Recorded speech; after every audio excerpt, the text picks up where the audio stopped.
Here's some more breaking news about the fourth stimulus checks that you just have to know, everybody. Nancy Pelosi and lawmakers in the House can now vote and send a spending bill to President Biden as soon as this Thursday. Now Americans have one more chance to get the next round of stimulus checks into their bank accounts. Good news, folks. What do you think about Speaker Pelosi? Is she holding back our stimulus checks from being sent out? I want to know your thoughts on this. Its adoption of House Resolution 789, the House has resolved that Representative Paul Gosar of Arizona be censured.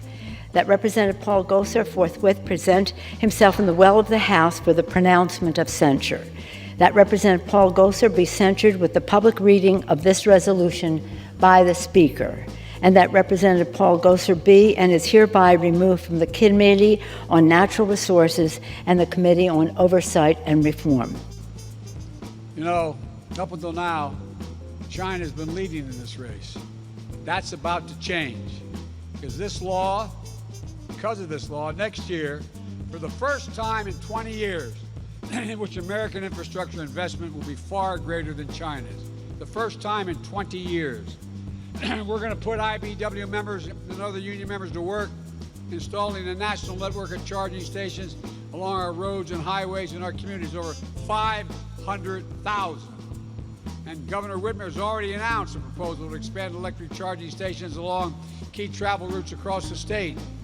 And a few weeks ago, GM announced it's going to install 40,000 public charging stations, as we're going to unleash a lot more than that. Look, we're going to make sure that the jobs of the future end up here in Michigan, not halfway around the world. You know, that means that here in Detroit, you're going to set a new pace for electric vehicles. This is not hyperbole, this is a fact.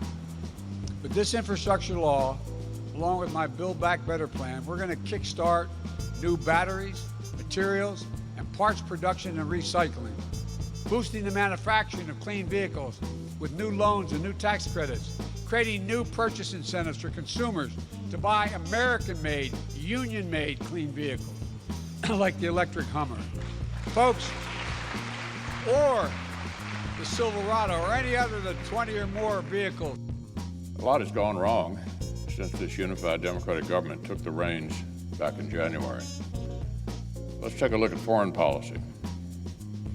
The Biden administration's clumsy retreat from Afghanistan left Americans behind who wanted out and handed the country to a government staffed with terrorists who used to be locked up at Guantanamo Bay.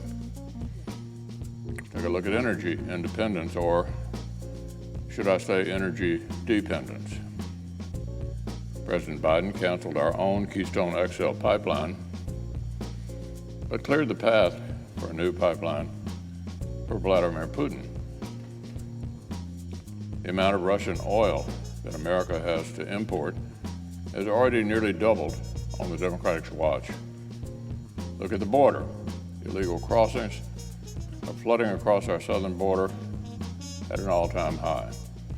But Democrats have interior enforcement arrests down to a decade low. But there's no question that what crisis is at the top of the minds of middle-class Americans. There's no question what is keeping working Americans awake at night. It's inflation. Inflation. The runaway prices and unpredictability that Democrats' policies have fueled. 90% of Americans told one recent survey that they are somewhat or extremely concerned with inflation. We are a huge and diverse country.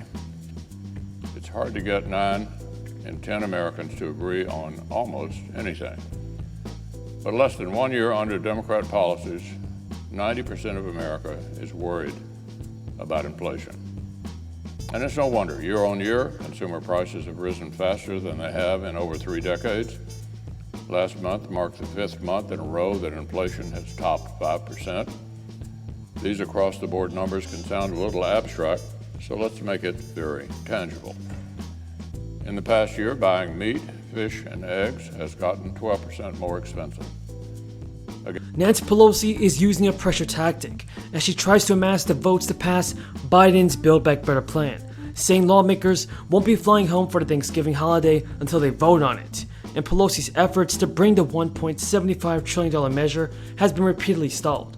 Although she finally won passage of Biden's $1.1 trillion infrastructure package before a different break, and that's a week-long Veterans Day recess. But still, Steny Hoyer told colleagues the Build Back Better plan is set to come up on Wednesday, with a vote possible Thursday. Nancy Pelosi actually went on CNN and told everybody the Democrats will not get home until the bill is passed. Personally, folks, I think it's great to see that Nancy Pelosi is finally trying to do her best in helping out the American people with more stimulus checks. But I want to know your thoughts on Nancy Pelosi. Can she get the fourth stimulus check sent out in time before the end of this year? Tell me in the comments below. But still, let's remember this. Bernie Sanders has also said that he will vote against a defense policy that is being taken up by the Senate this week. This opposes Chuck Schumer's new plan for more stimulus payments. Bernie Sanders actually told everybody that the Senate is spending too much time on this, and after months discussing the Build Back Better Act, Bernie Sanders said he will vote no on getting this bill approved. Schumer told reporters earlier that he will include the competitiveness legislation in the Senate's defense bill once it is formally brought up for debate. Without a deal to speed up things, that could happen as early as Thursday, but Sanders criticized that plan by Schumer to drop the competitiveness legislation. And Sanders also questioned why senators who are willing to approve the massive defense budget are also questioning the ability to approving Medicare, providing paid leave, and going even bigger on combating climate change as part of the Build Back Better agenda. Republicans are still opposed to the climate and social spending bill, as Manchin emerged as a roadblock for Democrats, in all three areas highlighted by Sanders. So what are your thoughts on Bernie Sanders, folks? Is he doing all that it takes to send out the fourth stimulus payments? Tell me in the comments below. Republicans are also opposed to the climate and social spending bill, and Manchin has emerged as a roadblock for Democrats on all of the three areas highlighted by Sanders. The White House and top Democrats are expecting a highly anticipated estimate from the nonpartisan Budget Office. That's so they can know what the budget deficit is going to be.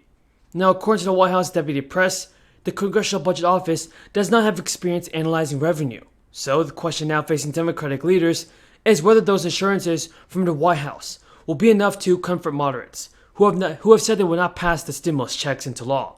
That's bad news, everybody.